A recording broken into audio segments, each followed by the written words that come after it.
Good evening, and welcome to tonight's Ed class.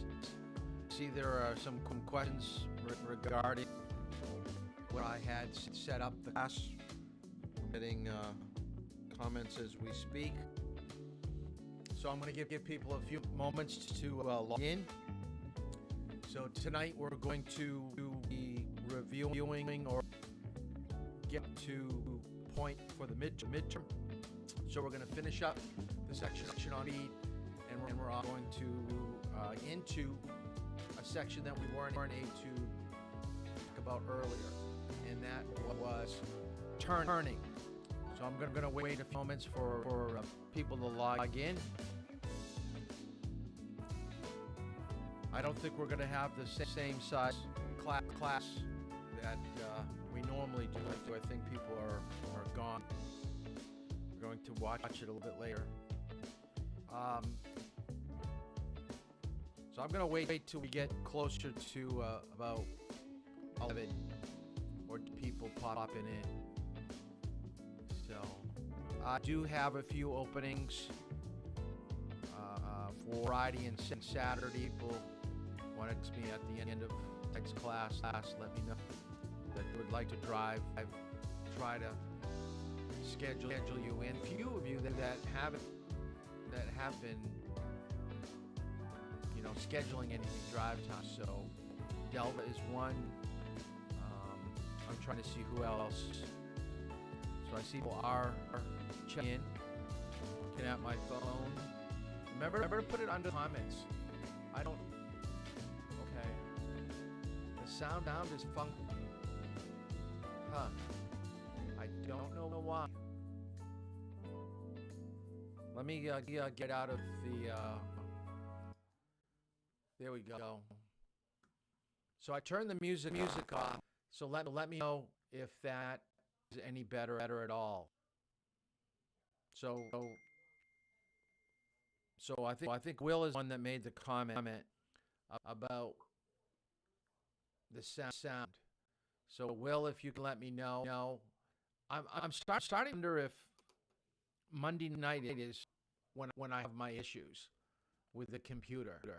So I was just logging in on my YouTube TV channel, and it's not as clear as it usually is. So they can sometimes be affecting our download speed. So that might be a reason why we're having a problem. So please let me know. The sound is repeating itself.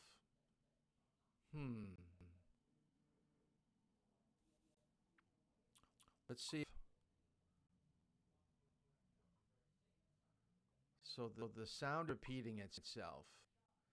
The audio is skipping, repeating. Okay, let me get out of the microphone. Okay, tell me now. I've switched microphones. I'm with the computer microphone. Is this any better? So I'm going to wait just a few moments to see if the computer mic will be better than what I'm using right here. So I need somebody to text me.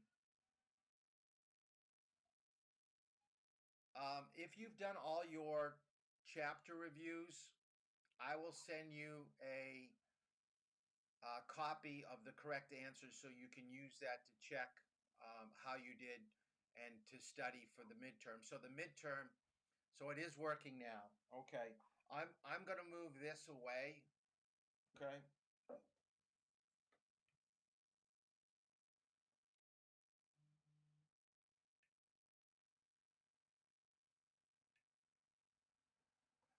Okay, so I'm just going to use the computer mic, and hopefully that will be much better for tonight. And I've moved that mic away. As I said, if you have done all the chapter reviews, I will be sending you a list of the correct answers so you can use it to study. So briefly, let's talk about the midterm. Midterm will be after tomorrow's discussion on parking. We're going to go step by step of the sequence that I like to use for parking. We're going to be talking about reference points, when to start your turn for parking, how to work on positioning, how to get out of a parking spot. So that will be the first half of tomorrow's class. The last half, I'll sign off, and then you'll have to go to the Facebook page and link into the midterm. I will also give you a password that will be good for tomorrow to do the midterm. Uh, 30 questions are going to be pretty much, I'll give you a symbol that or sign, and you're going to have to look at multiple choice and give me what would be the correct answer to interpret that sign. So it is multiple choice. The whole test is multiple choice, just like we did with the pretest. And the remainder of the questions, I think there might be 40 other questions, will be some from the textbook, some from the manual, and some from the notes. So it's going to be right around, I believe, right around 70 questions. Should take you probably about 25 minutes to a half hour, I think is the average. So we'll probably have class from 8 to 8:45 or close to 9ish, and then the remainder of the time will be for you to do the midterm. We've got to finish up on speed. Tonight we're going to watch a video at the very end of class, and it's kind of long. It's, I believe, right around 25 minutes long.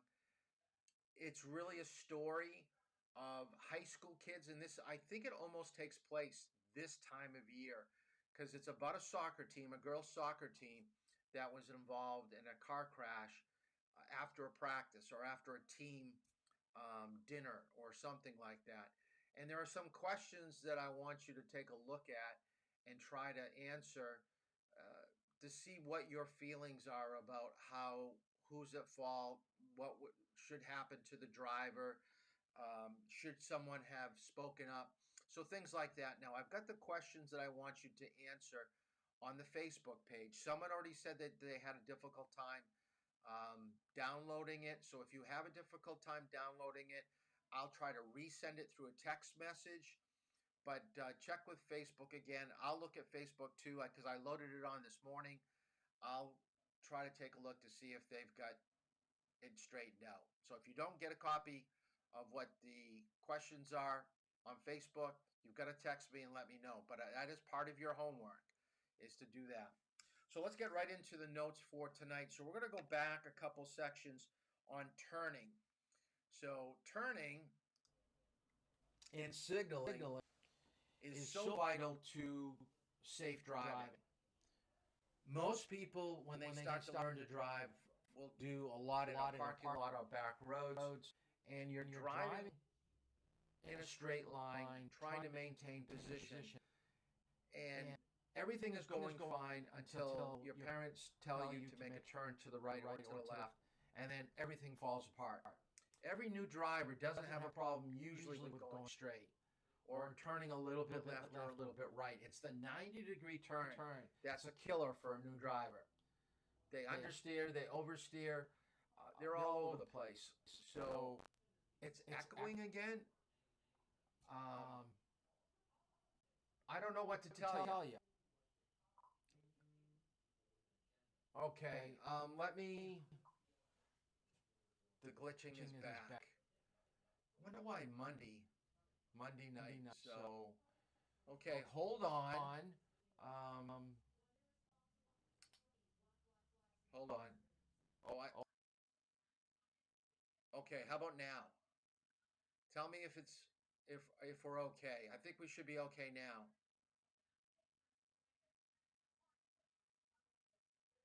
So through the use of vision and good judgment and making sound decisions, you can basically make a good turn. So what I want you to write down and know for the midterm is that you have to be looking well down the road. You have to be looking for a distance of at least 20 to 30 seconds, which is about a quarter of a mile. All right, a quarter of a mile down the road is what is going to give you enough time to pick up traffic lights, pedestrians, cars pulling in or out, and coming up with, as we said before, choices and options of what to do. The driver that is not well prepared is a driver that's not looking well down the road. We've already talked about what is the proper position for turning. We know that when we're making a left-hand turn, we're staying left of center. When we're making a right-hand turn, we're staying right of center. Now, this is where most people are going to have a difficult time judging distances. And tonight's class has a lot to do with footage, a lot of feet questions or feet statements. And there's going to be a lot of this on the midterm. So what I want you to write down is that you need to use your signal in town about 100 feet. I know a lot of you are saying, well, what does 100 feet look like? 100 feet would be the distance between two telephone poles.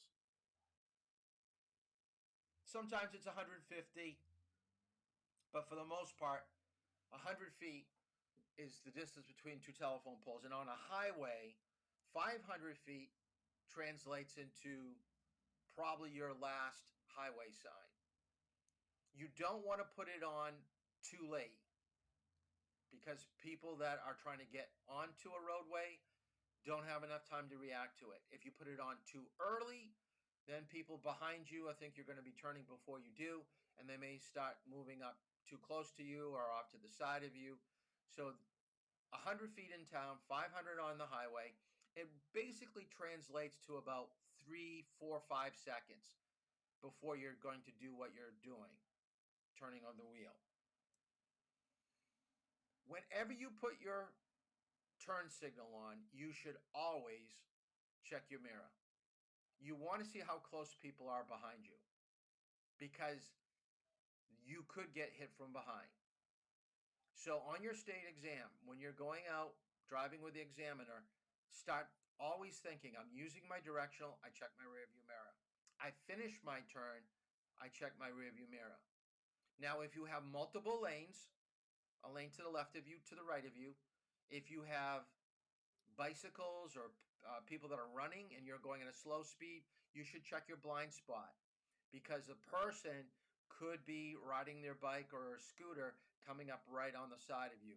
And we had someone drive today, and I can't remember who it was, but we had a guy on a Razor, okay, one of those, scooter. I guess it's not a scooter. Well, a motorized like skateboard thing, and he came right up on the side of us, and then he was on the opposite side. So you got to be looking for things like that. So check both side mirrors. Now, what is the speed that you need to be traveling in order to make a good turn? I won't test you on this, but I do think you should write this down so you know it. Right turns will always be slower than left-hand turns. So a good rule of thumb is 5 to 10 miles per hour on a right-hand turn that's 90 degrees. On a left-hand turn with no traffic, you should go slow or slightly faster depending on what you have around you, but you must not stop. Okay? You got to make sure that everything is planned out. Now, two terms that I want you to be familiar with is gap and hole. A gap is a space between vehicles. A hole is between a cluster. And another term that they used in one of the videos was a platoon. So a platoon of vehicles with another platoon of vehicles between them would probably be a hole. A gap is probably what you have for following distance, which is 4 seconds. That is a good way to look at it. A hole is going to be bigger than that. Now, we have two problems with pulling out into traffic. Judging it whether it's a gap or a hole. You should always take the biggest opening that you visually can see. So you may look down the road and you can see two openings. Which one is bigger? Could be the one that's in the front, could be the one behind a cluster of cars. But pick the best of the two. Do not take your first one unless it's the best one. So always take your best opening. Now, on your driver's test, vision checks are very important. So driving is more than just looking straight ahead. It's looking to the left, it's looking to the right, it's looking in your rearview mirror. So as you're driving, your head should be making all these visual checks. Don't get caught in doing the fixed stare down the road. Now, this is not in the manual, this is not in the textbook. This is something that I have determined which is safe for you to implement when pulling out into traffic. So when you're turning out in front of other vehicles, you must determine three things. The first one is the most obvious. Does the vehicle have a turn signal on? If a turn signal is on, write this down. Do not trust it. Do not trust turn signals. The only thing that you can take away from seeing a turn signal at first is that they have their turn signal on. It could be just they're going to be turning just beyond you. So the other two things that are listed here are probably the most important. Have they changed their speed? Can you see the rotation of the tire slowing itself down? Secondly, have they changed their position? Have they gone right of center on a right-hand turn? Have they gone left of center on a left-hand turn? So if you can say yes to all three things, then it's probably okay to pull out into traffic. A good example is in Durham when you're at the end of Madbury Road, um, down near Sammy's Market, coming into town from the high school. Traffic can either go straight on Madbury Road towards the high school, or they can go off to the left to go into town. People should use their left signal, but they don't. So you should not, at that yield sign, pull out into traffic unless you know all these three things. Are they turning? Have they changed their speed? What is their position telling you? Because you don't want to make a mistake, especially in that situation because they're coming down the hill so fast. So you don't have to write this down, but what we have found, why are people having a difficult time with turning? So turning can be broken down into these subcategories of what went wrong. Probably at the top of the list, they're going too fast. You know, in all the years that I've been teaching driver's ed, I've never had a student come up to me and say, Mr. Toll, you know what? The other night I was going too slow around a corner and I had a crash. I ran into a tree or I ran into another vehicle. Never once have had a student tell me that they went too slow around a corner and they hit something. Now, I wish I could have $1 for every time someone told me, Mr. Toll, I hate to admit it, but I had my first crash. I was going a little bit too fast and I went off the side of the road. That happens more frequently. People put their directionals on late. How will you expect to communicate with people if you don't give them time to figure out what you're doing? That's why we've got to do the 100 feet, 500 on the open road, 3 to 4 seconds. I do want you to have a good understanding of these two terms of oversteering and understeering. And this is very common for new drivers. An oversteer is on a right-hand turn is going to take you over the white line into the soft shoulder. Okay, and understeer is going to take you into the right-hand turn, crossing over the center line into oncoming traffic. On a left-hand turn, an oversteer is going to get you into oncoming traffic, and an understeering is going to put you over on the right side of the road, breakdown lane. Can't tell you how many people put on the wrong signal. Left signal, they turn right. Right signal, they turn left. You cannot you cannot do opposite of what your signal is. If you have a hard time with left and right, then you've got to find a way to learn it. Put an R on your hand, an L on your hand, something in the car to remind you. But you're going to have a crash if you communicate the wrong intention. A lot of people can't find where they're turning. Now, the problem when this comes to me, okay, so write this down. If you ever can't find the turning area that I told you, take the next left, take to the next right. I want you to verbalize you don't know where it is. I can't read your mind. If you're not saying anything, I assume that you know what I'm talking about. Same thing on your driving test. They can't help you tell you how to make a good turn, but if you can't find the turning area, they can help you out. Say, is it near that blue mailbox? Is it up near that red house? They can clarify. There's nothing wrong with that. Here's a big one. What age group leaves their directional on after making a turn? What comes to mind? It's old people, isn't it? They don't hear the click, click, click inside the car, and they don't look at their instrument panel. So they're having major issues after a turn and just keeping the directional on. Not very safe. Changing lanes. Oh, when should you use your turn signal? So this is a whole different slide. Thought we were on a same slide. So when should you use your turn signal? Definitely when you're changing lanes. Left to right, right to left. We know turning at an intersection, left to right. Enter or leave an expressway. Pull away from the curb, pull over to the side of the road. And I want you to write down these two because most people do not use their signal for parking or for backing. They will mark you off if you do not use your turn signal for these two. The other five, I think we basically do it. We probably do it like 90% of the time. There'll be a few times that we don't. But I can't tell you how many students I get when we start practicing parking. They don't use their turn signal.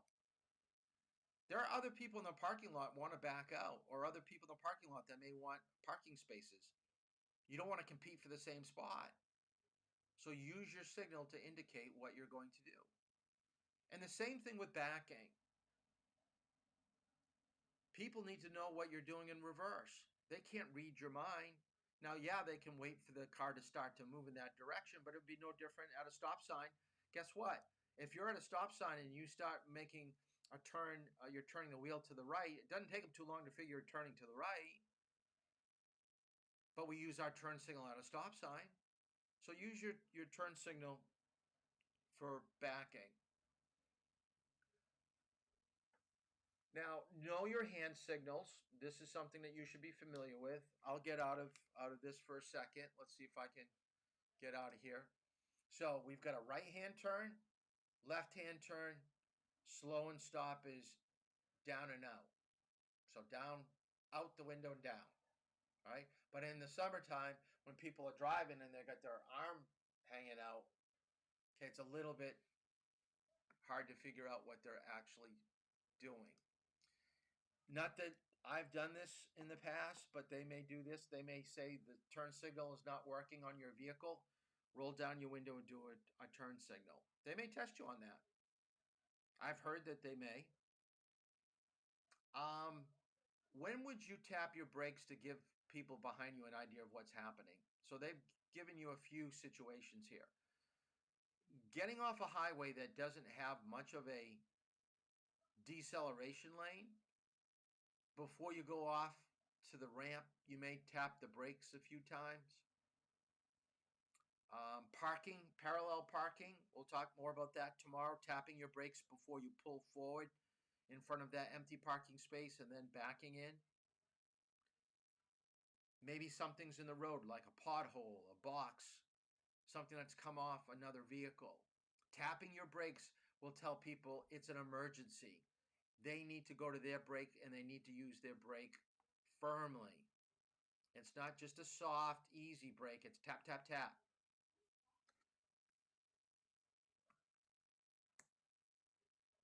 What would you know? Okay, this deals with following distance, and they've changed this over the years. Started off back probably 25 years ago. It was 2 seconds, then they moved it up to 3, and now it's 4. Okay, of course, more distance gives you more time, more space. It's going to be safer. But could you be a little bit closer than the 4 seconds and still not hit a car? Maybe, depending on your reflexes, depending on the quality of um, the brake pads and the tires, the surface of the road. But why not stay back? The further the better. So let's do 4 seconds. So the law doesn't really give anyone, um, what is reasonable, but a reasonable distance will depend upon multiple things that we just mentioned. So give yourself that extra distance. And basically, how you put this into play is that the car in front of you goes by an object, a tree, a sign, a crack in the road. As they go past that point, you count in your head. I'm not going to have you do it out loud, but do it in your head. 1, 2, 3, 4. As long as you don't get to that tree, that line, the crack, whatever, before the 4 seconds, then you're doing fine.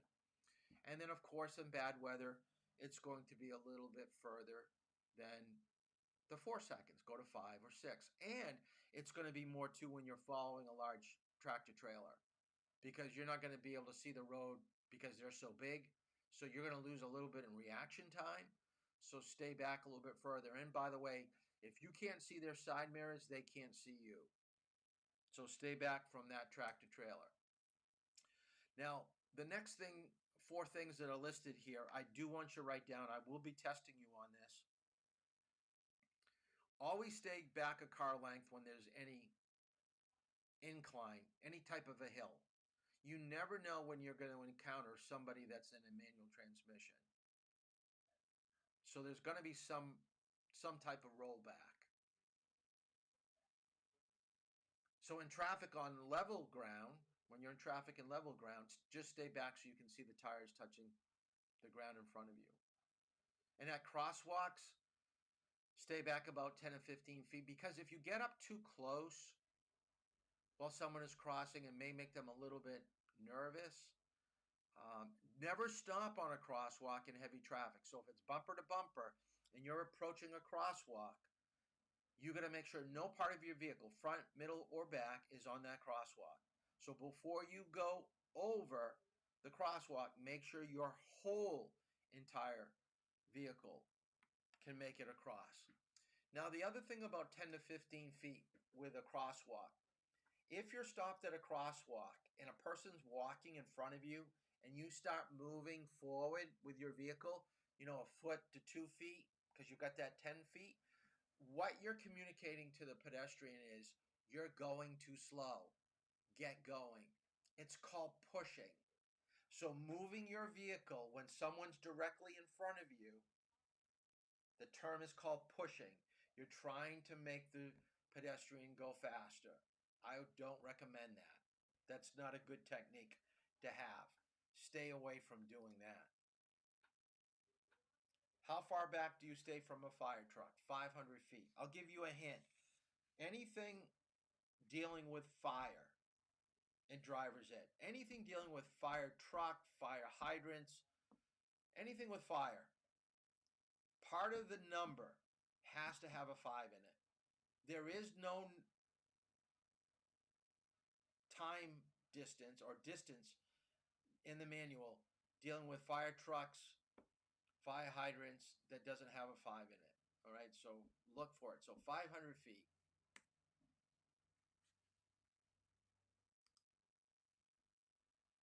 Now, tailgaters, let's talk about tailgaters and how to handle them. First thing you should do is tap your brakes, because that may get the person off your back bumper. That's the positive outcome. The negative outcome is they get really ticked off and they even get closer. So if they get closer and you really feel uncomfortable, and this does happen a lot in the driver's ed vehicle, reduce your speed in an area where they can pass safely and move to the right. As far as you can off to the right. That way they'll be able to get by you. It's better to have them in front of you, gone, than hanging right on your back bumper, making you feel uncomfortable, because all it takes is for you to get nervous with an animal coming out or whatever, and you hit your brakes harder than normal, they're going to hit you from behind. And of course, the last thing you could do is just pull over and let them get by. So I will test you on these time intervals, and we talked about 20, 30 seconds already, so please write this down. We've already talked about looking about a quarter of a mile down the road, 20, 30 seconds, and you're trying to pick up things that would be of concern to you as a driver. Signs, traffic lights, other vehicles, pedestrians, roadside hazards, construction,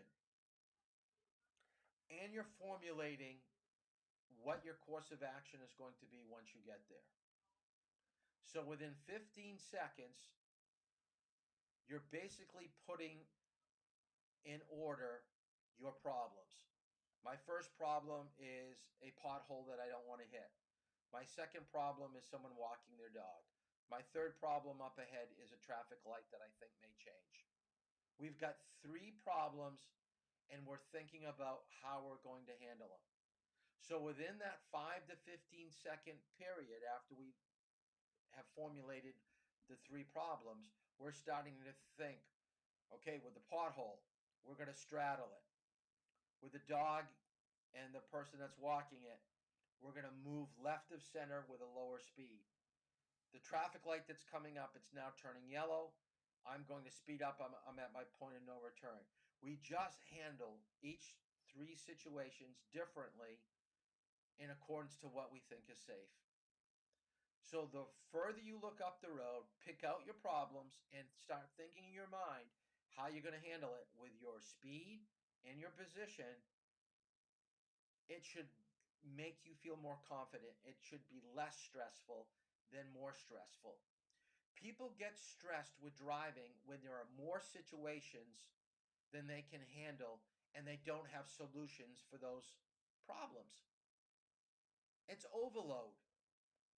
So rather than deal with all the situations, you make mistakes and you hit the pothole. You buzz by the person walking the dog and you forgot about your point of no return and the light's no longer yellow, it's red and you're going through when you should have stopped. You handled all 3 problems wrong because you didn't think about what to do as a driver. You didn't formulate your course of action. It shouldn't be 3-second falling distance. It should be 4. And anything less than 3 seconds is what we consider a crash zone. This is the one thing I will not have you do. I will probably say there will be no one in this class that I'm going to take out to drive, and I'm going to say, today I'm going to pick on, let's see who I'm going to pick on. I'm going to pick on Ben, because his name's at the top of the list right here. I'm not going to say, Ben, we're going to drive around until we pass somebody. We just won't do that. Everybody's going to do lane changes, so we're going to do that. But I doubt that we're going to have a situation where we pass somebody. It does take extra skill of judgment and of speed and how to handle how closely people are to you. And at night, it's even more difficult. And I haven't driven at night with anybody in a long time because it doesn't get dark till 8 o'clock. So this is one thing that you're going to probably do on your own, probably after you get your license, or you're going to have to do with your parents. But we're going to talk about it right now. Basically, when you're on a highway and the highway's posted at 55 miles per hour, you're going to need about 10 to 20 seconds to complete a pass. That's a good amount of time. And if you have any second thoughts, don't do it. You shouldn't go into something that you feel uncomfortable with. When you pass somebody, always look in your rearview mirror and your side view mirror to see if there's anybody lingering in your passing lane, meaning someone's passing you. Check your blind spot after you've checked your mirrors. Signal that you're going to pass and then move into the oncoming traffic. We're going to talk about oncoming traffic right now. Now, when it says keep up your speed, this is what I want you to write down. You should go 10 miles above what the car you're passing is traveling at. So technically, you shouldn't be passing someone on a highway that's going 55 because that's going to put you at 65. You'd be surprised how many people pass people that are going the speed limit all the time. But legally, you're not supposed to go above the speed to pass somebody. So they'd have to be going around 50, 48, for you to get up to a reasonable speed of 55, 58, and then back. Now, here's one that I want you to remember. When do you move back into your lane? It's when you can see the headlights, the whole grill, the whole front of the vehicle that you've just passed. I want you to put your signal on and move back over into your original lane. And you have to get back into that lane within 200 feet of any oncoming vehicles. All right? When is passing on the right allowed? First of all, never pass on the right unless there's pavement. You never want to leave the roadway to pass somebody. So the situations that are legal is if a car is turning left and they're going left of center, there's enough pavement beyond the white line, you stay on the pavement, you can get around that person. You can always pass on the right when there's a one-way street with 2 lanes. And then, of course, multi-lanes, so you got 3, 4, 5 lanes. Passing left to right, right to left, all legal. But only after making your checks. Mirror checks, shoulder check. When is passing not allowed? When the left side of the road is not clear. Why would that be? Could be weather, could be another vehicle. Okay, can't pass on the top of a hill where there's a corner where you don't see cars coming around. 100 feet of a viaduct, bridge, or tunnel. A viaduct is near a underpass. It's usually a V-sliced area. Usually it's in New England, it's grass, but in the city, it's made out of concrete. It just looks like a V. It just slopes down on the left side of the road. 100 feet of an intersection or railroad crossing, and no passing zones marked by signs. All situations where passing is not allowed. On 2-lane roads, the right side is for slow moving, left side's for passing. On a multi-lane highway, right is for people getting off at the next exit or going slower.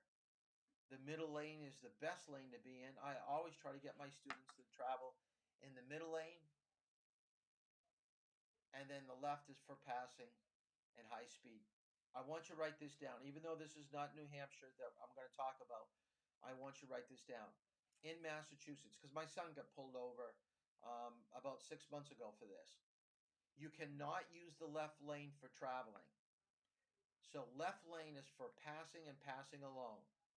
So you've got to go by a vehicle and then you move back to the lane to the right of you. Do not stay in the left lane and just keep going for 3, 4, 5, 6 miles. That's not legal in Massachusetts. They'll pull you over. You'll get a ticket. Guaranteed they're going to do some type of a merge or lane change on your driver's test. So you absolutely need to know this. First thing you do is put your directional on. Second thing, you check your rear view mirror and then your side view mirror. And take a moment to look to each one. So check in the rear view mirror, take a moment. Check your side mirror, take a moment, because it gives you time to process what you've seen. Third thing, check your blind spot. And checking your blind spot only means that your head is going to your shoulder. Checking your blind spot's not this. This is not checking my blind spot. It's not turning my head over, because you're not going to see. Right now, when I turn my head like this, I can still see my fingers. I see my fingers moving. So when I turn my head this way, I can still see my fingers moving. We are now in the midst of having all the college kids come. So when you're downtown Durham and you look way over your shoulder, you're not seeing the pedestrian that's jaywalking. He's just walked between 2 parked cars.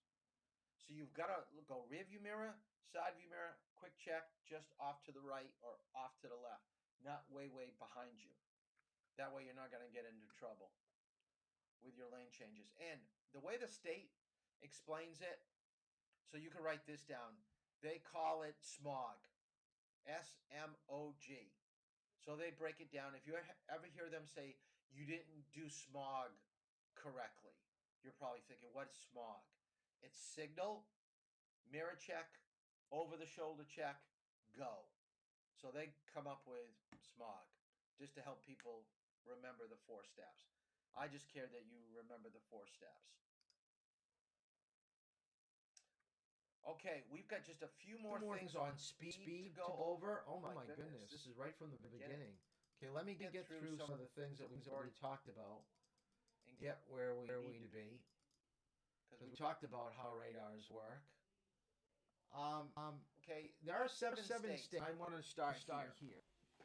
Idaho, Montana, Nevada, South Dakota, Texas, Utah, Wyoming have allowed 80 miles per hour speed limits on selected highway. Texas, there's a section of Highway 130 that's 85.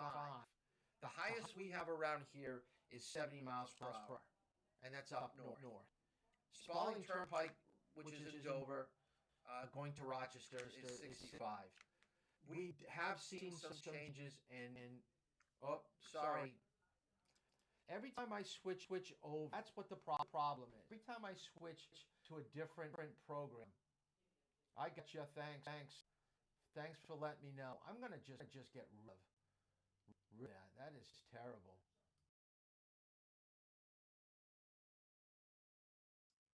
Okay, I'm not gonna have a problem anymore. I just got rid of the other microphone. Doesn't even have an option now. I've got like a control board, so I'm going to control the volume, which mic that I'm using. I've got a control board for the videos, for the PowerPoint. So I'm trying to run the whole show. And at times I don't look at the sound levels to see that I've got 2 mics competing. So I just got rid of the echo mic. I may try it again because I do kind of like that mic. Someone tell me, is this the way that it sounds right now just as good as the mic that I was using before? Or is this mic kind of not as good? I'm just curious about what it sounds like. I may even have to go on YouTube and take a look at it a little bit later.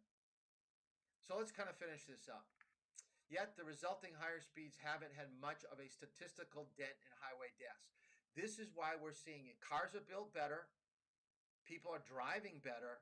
So higher speeds are allowed. The biggest problem that we have with higher speeds is the condition of the roads and weather. When the road starts breaking down with potholes and we have bad weather, the faster you go, the easier it is to lose control of your vehicle. But most of these states don't have a lot of bad weather. So that's important, okay?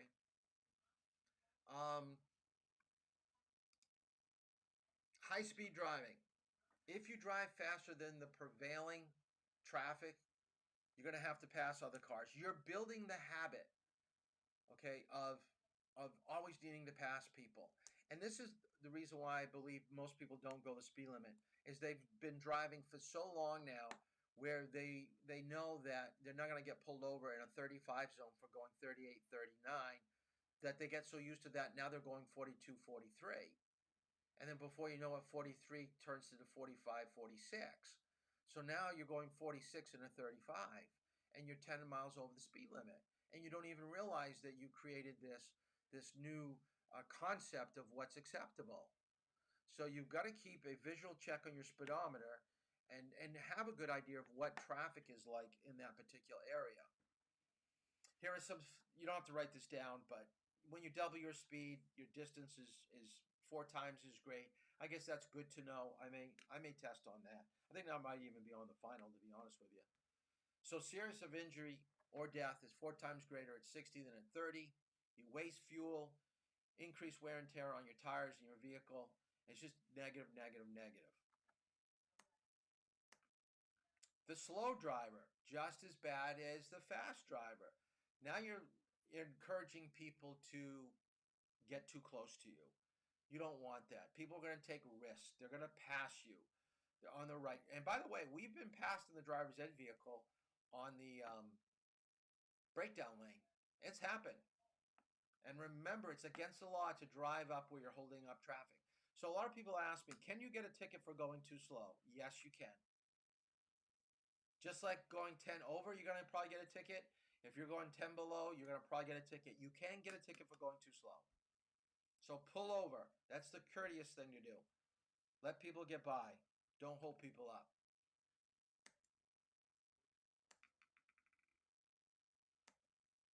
Okay. This I do want you to write down because it's going to happen in everybody's lifetime at some point. You're going to get pulled over by the police. The police are really getting taken to school on their behavior in the news, and rightfully so, with some of the way that they treat people. But I am a firm believer. I have a lot of friends that are police officers. There are good cops. There are bad cops. Well, guess what? When you've done something wrong with driving and they walk up to your vehicle, you don't know which one you're getting.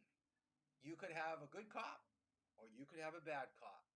But I will tell you this, the way that you treat a police officer from the get go, what you say to him, will have a direct correlation on how this stop is going to go. Let me get out of here for just a second. There are only three things a police officer can do when he pulls you over. All right? Well, first of all, he's pulled you over because he knows you've probably done something wrong. Is there a chance you did something you did not know? Absolutely. Is there a chance you do know what you're doing wrong? Absolutely. All right? So, my best policy is to always be truthful. If you get caught in a lie, you're going to make things worse with that police officer. So, he has three choices when he pulls you over. One, he can give you a verbal warning. He can say, you know what? You're going too fast. This area has had many crashes lately, and we've been asked to patrol this heavily, and you are going 8 miles above the speed limit. I can see that you've just had your license for 2 months. You should know better. And I know that your parents are going to probably be very disappointed in you if you come home with a ticket. Please don't speed. I'm not going to give you a ticket today, but if I catch you again, I will. So he just gave you a verbal warning. Second thing he can do, he can actually write it out. It can be a written warning. It's not a ticket, but it's a written warning. Now, what's the difference between a verbal and a written? A written goes on your record. It goes into the system. It's kind of like a check mark. Beware of this person. We pulled him over or her over.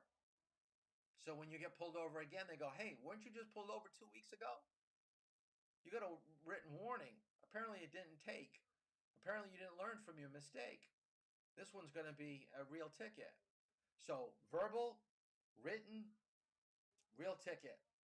So how you speak to the police officer and handle things will make a world of difference. So the first thing I want you to write down, pull off to the side of the road in a safe place. There's nothing that's going to make a police officer more upset if you stop at a place that's unsafe for him and unsafe for you and other drivers. What does that mean? Go to a driveway. Go to a parking lot. Go to way off on the soft shoulder, not too close to the edge. Go to a off-ramp. Go to a rest area. You can keep traveling with the blue lights on behind you as long as you go to low speed and stay off to the right side of the road. You're showing him that you're going to pull over, but you don't think it's the right time or place to do it. They even have said on some sites that, especially for a female, rather than pull over in a dark, secluded area, drive to a police station if you know where it is, if it's close. Or drive to a place that's well lit or where there's other people that can see what's happening. But above everything, stay calm. You don't know, is it going to be a verbal? Is it going to be a written? Remain in the vehicle. Keep your hands visible. Produce documents quickly and efficiently, because if you don't, they may think that you're under the influence of alcohol or drugs. Don't lie, cry, or make excuses. Most officers have heard it all, seen it all. You start making excuses, they're going to give you a real ticket rather than a warning. And do not belittle a police officer. Like, my dad knows the police chief, I'm going to get out of this ticket.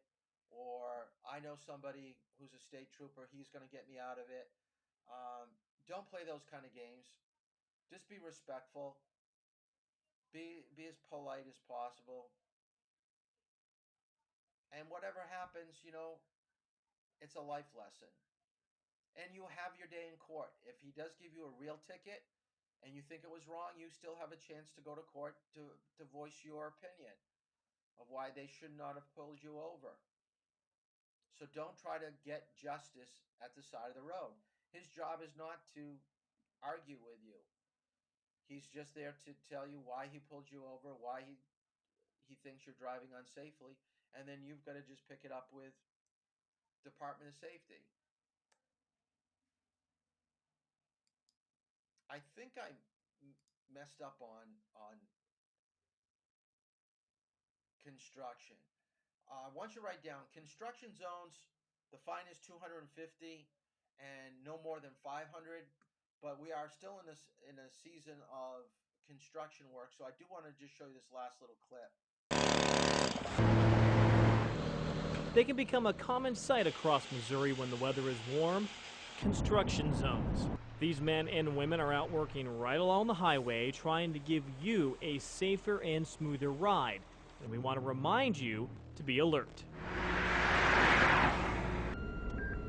Trooper Green with the Highway Patrol. That's why we decided to join a state trooper. Speed limit in this construction area is 60.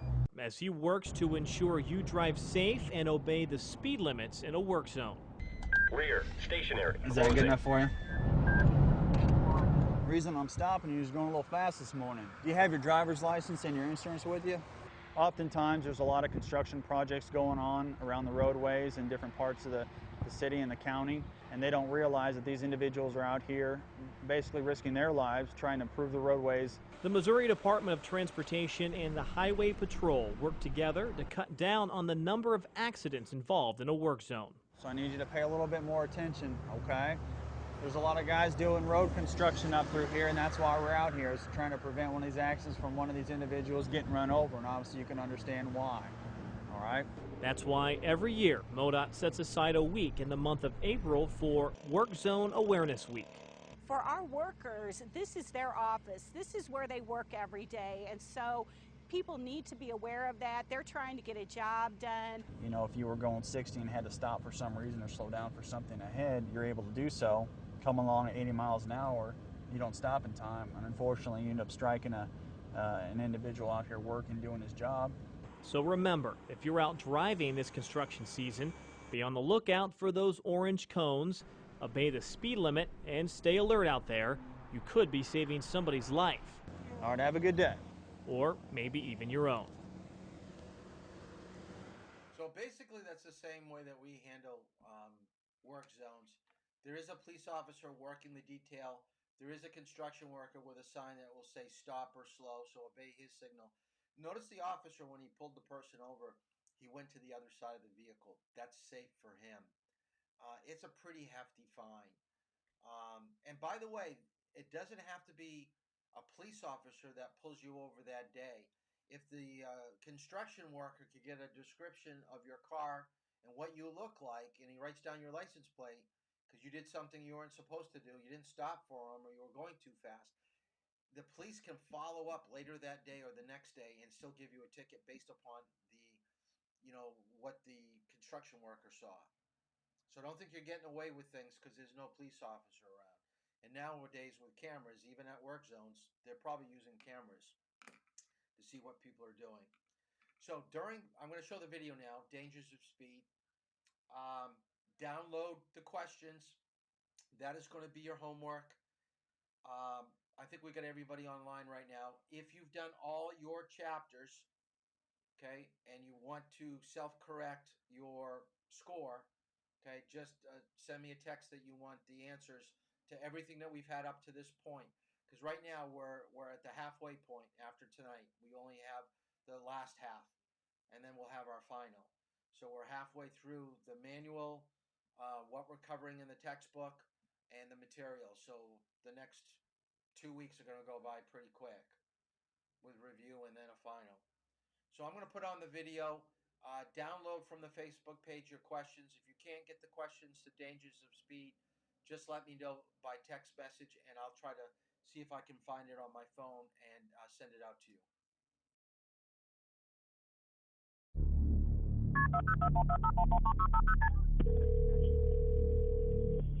Is that okay?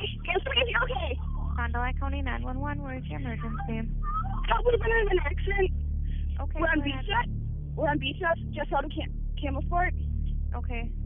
Do you have a better crossroad at all? V. Okay. And how many? We got 9 girls here. How many vehicles? 1 vehicle. Is anybody injured? We've got 9 people very injured. Okay. What kind of injuries? I don't know. I can't hear all of them. We've got smushed car. I'm unsure how to tell. Were you involved? We do need help. Okay. Were you involved? Quiet, please. Thank you. Ma'am? I was invited to a sleepover with a group of girls that were going to be on the soccer team. We ended up having a good time. First of all, we were painting nails, doing anything girls would do at a sleepover, when we decided that we wanted to go get some food. So we left the house. It was probably around midnight when we left the house. We had also had some toilet paper that we were planning on going to TP with. We ended up at Taco Bell, having a great time. Probably one of the best sleepovers I'd been to, especially since it was a new group of girls that I hadn't known. After Taco Bell, we went to a few different houses, finally chose one that we wanted to TP. TP'd out of fun. Then after TPing, it was time to go home. We were finished. We were on our way back to Katie Berg's house. I texted Katie as they were on their way home, and she said, she told me, yes, got the job done, meaning they were TPing. And then within about 15-20 minutes, they weren't home yet, and all of a sudden we heard sirens because we don't live too far from the fire station.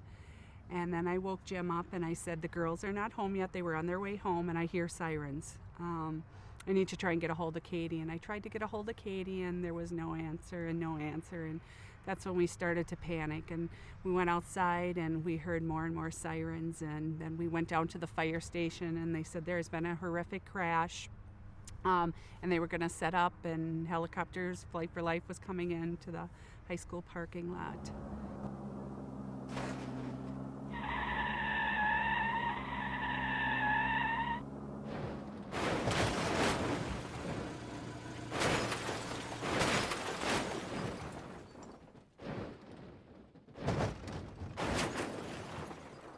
EMTs, we respond to scenes.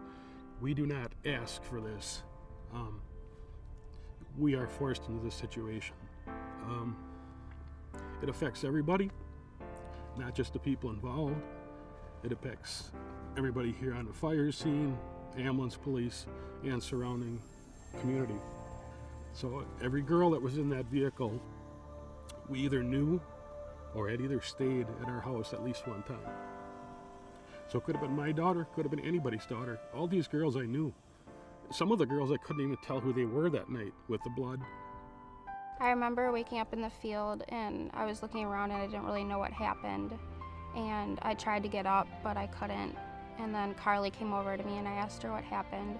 And she said that we were in a bad car accident. And then I asked her if she could stay by me and she said no, she had to go find the other girls. And then I passed out again. And then I just remember waking up to the EMTs and the ambulance lights. It was dark and cold, and it was just it was scary. I didn't think anything was wrong. I was fine. I knew I was going to be okay. I was communicative, I was talkative, I was responsive. I didn't think anything was wrong at that point. I just figured everyone had a few injuries, no big deal. And then next thing I knew, I was watching these ambulances pull up and watching these EMTs pull up and pronouncing my friend's dead. Yeah.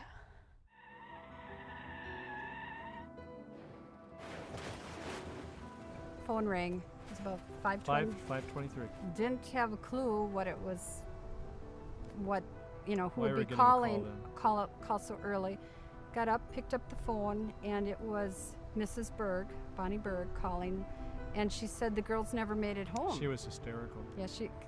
Yeah, I had the phone, but he could hear her hysterical voice through To the receiver. that I was holding. I mean, I was in bed.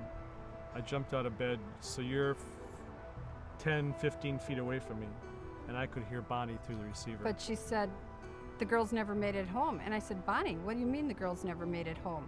They're sleeping over at your house.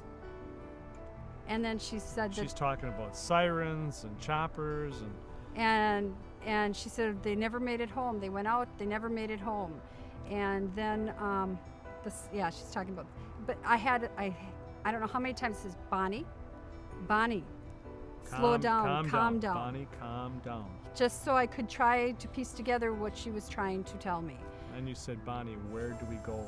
And that's where she says, I don't know. I don't know where anybody is. There's kids going down to Milwaukee. There's kids getting ambulance to Fond du Lac. Well, that night, Sabrina's brother Nick took her to the gathering of the teammates.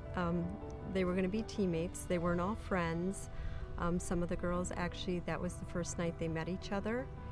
She was excited because she was an underclassman, and the upperclassmen who were friends of her brother invited her to be part of this. So we all told her, you should go. They want you to be part of the team. Yeah, she was excited to go. I mean, she thought it'd be an idea. And then the next morning, we got notification because our two boys, Nathan and Nicholas, they had to be at a wrestling tournament, and they had to be up at the high school at 7 o'clock. And then they started texting and calling saying, get a hold of Sabrina right away. There's been an accident with all the soccer girls. So I tried calling her phone. I didn't know who to call because nobody had notified us at that point. Actually, nobody notified us at all that morning. I had to call around. I called hospitals. They couldn't give me anything because of HIPAA. I called Mr. Scannell because I had his number, and he's the one who told me his daughter, that Caitlin, had passed. So I didn't want to call any more parents because that is not what I wanted to hear, but I didn't know who to call. At 7 o'clock that morning, I received a call from Sabrina's mom, and she knew that I was there. And she asked me if I knew anything about her daughter or how she was. My wife was also an EMT. She was here on the scene that night also. I knew she was dead. I couldn't tell her over the phone that her daughter was dead. The next day, my wife and I went there, and we apologized. We went to the Scannells. We went to all three of the girls that passed. I remember that when we were traveling down the road, speed was increasing, and then as we had started to go up the hill, we took air, and I remember landing. We were all laughing and screaming, not out of fright, but out of fun. But then the vehicle did a little bounce, and there was dead silence because we swerved right, left, right, left, and hit the ditch and missed the telephone pole. So then we were continuing through the field at a high amount of speed, and I remember the first couple rolls. Then, since I hadn't been buckled, I remember the moment that I hit my head up on top of the roof of the vehicle, and I can still recall the sound exactly of the vehicle. But after that moment of hitting my head, I blacked out, and a while after I woke up on the ground, and nothing felt real. I didn't know what was going on, really. I literally felt like I was in a nightmare. It still is a nightmare.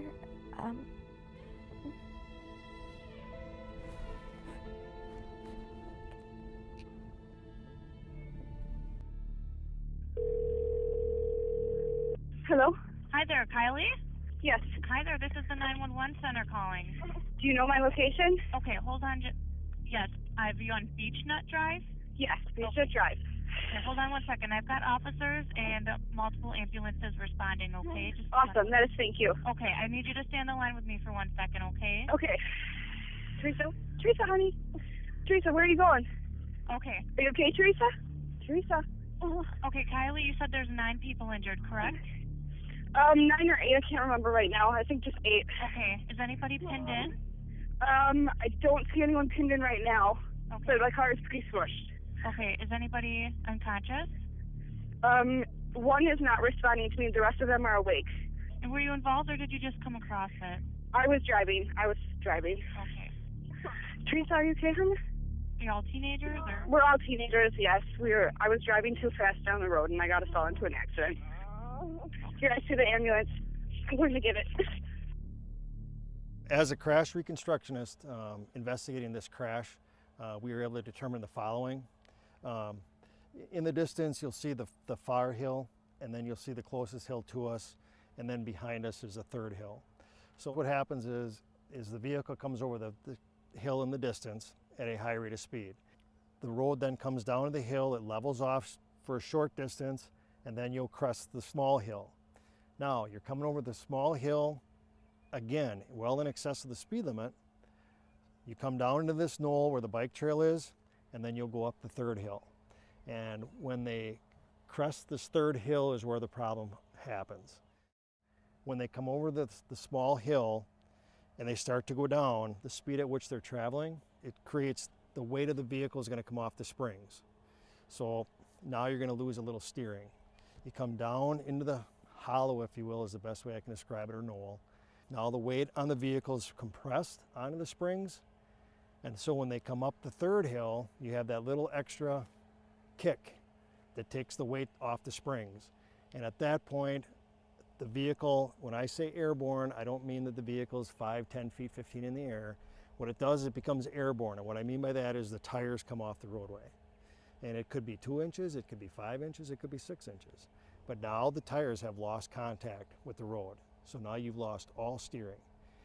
And in essence, what happens is, if it's a matter of the driver just merely inputting a little bit of steering to the left, or if it was caused because the weight of the vehicle came up, now the tires are off, and with that weight, does it just enough turn her?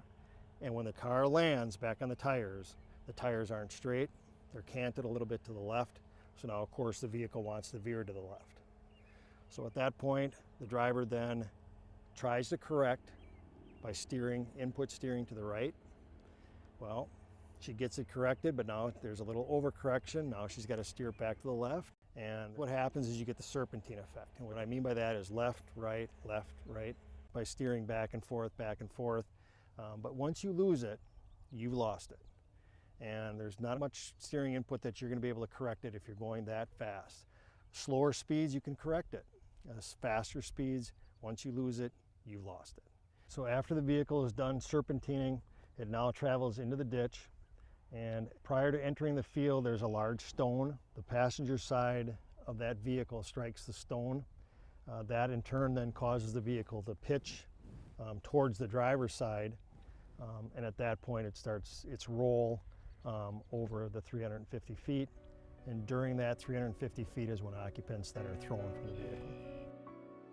Well, those little hills that you have on the roads that you can go over and it makes your stomach drop, that's what we were going for. And it just, I've been over them before at way slower speeds, and they still made my stomach drop. Everything happened so fast, and nobody told the driver to slow down. We all had a chance to tell them to slow down, and we didn't. The fun was not worth any of this whatsoever.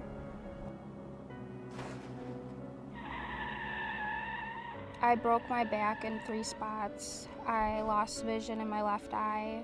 I broke both arms. I had severe lacerations to my head and brain damage. I still will find myself sitting in class or trying to fall asleep. I'll wake up at 3 in the morning and I'll have flashbacks. And I can still hear the noise of the silence of us girls in the vehicle from when we knew it wasn't right. And I can still hear the sound of the crashing, of the rolling of the vehicle.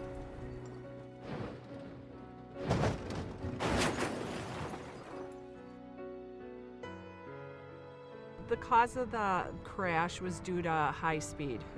This was a dangerous road, and to mix the dangerous road with speed is not going to equal anything good. And because of that high speed, every second of my day, my heart aches for the rest of my life, and along with a lot of other people, and all because of one mistake of the high rate of speed. It just, forever, we have to suffer for one moment of what they thought or the driver thought was going to be a thrill, is now we have to suffer. I don't call it an accident, I call it a crash, because going at such an excessive speed and having this crash occur, that was a deliberate, conscious choice of the driver to go that fast. She put her life, the driver, in jeopardy, and she put every passenger's life in jeopardy. It's just a miracle that there are 6 survivors from that crash, because the excessive speed, And all that they can all 9 walk of and them. talk to them. Yes, and that there's no, to me it's a miracle, because if you saw the vehicle, it was terribly, just every window blown out, tires gone. We saw the vehicle months later, because I had to see that vehicle and put my hand on the seat when my daughter took her last breaths. There's images in my mind from that night that will never go away. They're in there forever. It is something you cannot fathom unless you see it. As a deputy for 31 years and being involved in crash reconstruction, there seems to be a certain underlying factor in a lot of crashes, and that's speed. And if you're a passenger in a vehicle and you feel that that driver is going too fast, you need to, for your own safety, tell that driver to slow down. I guess my thought is that you have a choice. You can be a continuation of the problems that are on the highway, which is being aggressive, excessive speed, following too close, taking unnecessary risks, being inattentive. Or you can be part of the solution. Drive the speed limit, increase that following distance, be patient, and you have a choice, which you're going to choose. That is a message I want parents to remind their children every time they walk out the door, to drive responsible. Speed kills. You can never say it enough. Yeah. And there's nothing wrong with repeating it. And kids have to understand, our young adults have to understand, when they take that wheel, they are responsible for everybody in that vehicle. There's just so much that can happen, and you could blow a tire out, you could lose a tie rod, brake, you could have something run out ahead of you, a farmer's dog, you could have a child. There's recreational trails that someone could be crossing. There could be another vehicle that's coming towards you and you're losing control, and it's never safe. And because of it, there's 3 lives lost, and there were several injured. And these were lives. This wasn't an event that happened. This was a speed, and you can't move on that easily. And you never get a second chance after that. There's not a second chance. There's one chance there, and it was taken the wrong way, and as a result, that there's. I guess we don't want anybody else to have to go through this either. It's like. Things happen so fast with kids. I guess sometimes kids figure if they don't say nothing, things will be, maybe they didn't realize how fast she was going, but maybe someone would have said something, she might have slowed down and all 9 girls would still be here instead of only 6. And parents, you have to let your kids know that when they start driving, they are responsible for everyone in that vehicle. Whatever happens, whether it's an accident or not, they are responsible for the results of what happens. Because we got 2 older sons, and we always tell them that. That's so tough because Sabrina didn't drive, so we just hope that when she was with somebody, well, that was the first time she was with older girls. Just kind of assumed every parent told their kids the same thing, you know. Because yeah, you're responsible for their safety. And if your child feels that they're not in a safe situation,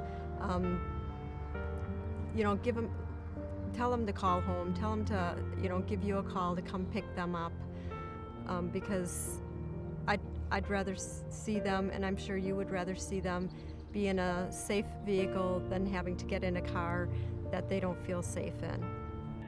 That car went 800 and some feet from the time it left the road. I think it rolled 5 times or 6 times. The speed thing is a major thing. We need to slow down. Kids need to slow down. Like I said, maybe kids should see some of these pictures of these kids that are killed rather than hiding it from them. You know, maybe if you'd see the blood, maybe if you'd see the head that was split open, maybe if you'd see some of this stuff, you guys would remember what the heck's going on. But they don't have a clue. They forget. They think they're invincible. They think that nothing's going to happen to them. I am very fortunate that I am still here, but speed does kill. Clearly, it is seen that I don't have 3 great friends of mine, and I never will have them back, and I would do anything to have them back in a heartbeat, but speed kills. If I could turn the clock back, I would in a heartbeat. Wouldn't be an option. I would do anything to have those 3 girls back here with me. Do anything to not have to go through what I do on a daily basis, and to not have seen what I saw, and I would turn the clock back if I could and say something, slow down, anything. After going through this experience, I think it's important for people to follow the speed limits because there's a reason they're there, and it's for your safety. And if you ever are going above the speed limit where you're uncomfortable, or somebody else is, that you should really just tell them to stop before anything bad happens where you can't go back. Don't be scared to speak up. It doesn't make you a wimp. It doesn't make you a bad kid for saying slow down. It would have saved some lives if I would have done it. And I would give anything, like I said, to go back and say slow down, please. I love taking pictures, and my daughter Katie loved being in them, so the 2 of us together, it was a lot of fun. And this picture frame here represents all the pictures that Katie will never be in as a result of the high-speed crash. This would have been a picture of her with her friends playing soccer, and a picture of her at her junior prom, and a picture of her doing a powder puff game in school with the girls, and a picture of her graduating her senior year, and a picture of us going with her to different colleges, looking at where she's going to go, and a picture of us going to Germany to see her brother over there, vacation. There's so many pictures that are not here that would have been if it wasn't because of this speed that killed her. We were just all having fun and didn't think anything bad was going to happen. Nobody ever thinks anything bad's going to happen.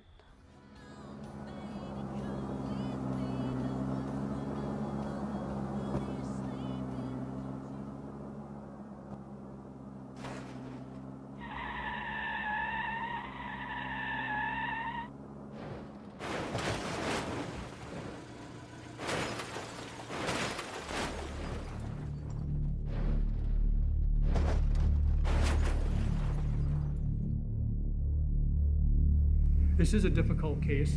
You've got the lives of 3 promising young women that are gone. You can't bring them back. It was just a horrific scene with these girls, one dead, some dying, all or most very seriously injured. I really don't care a whole lot whose idea it was or whether they were egging her on to do that. I just don't give anybody a break for peer pressure. I never have. The bottom line is whether it was her idea or one of the other girls or whatever, she was driving the car. She was responsible for the safety of the other girls.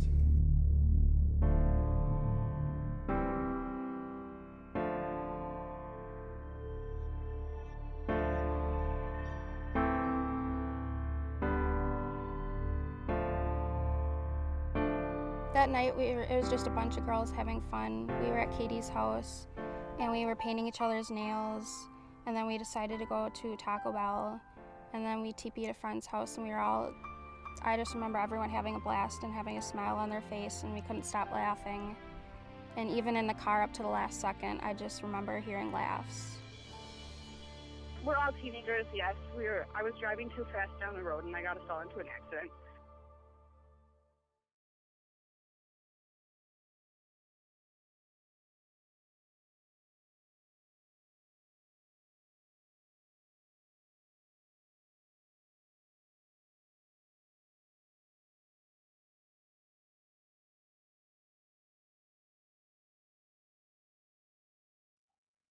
I can't think of anything that would be more devastating as a parent than to get a phone call knowing that my child was involved in a crash.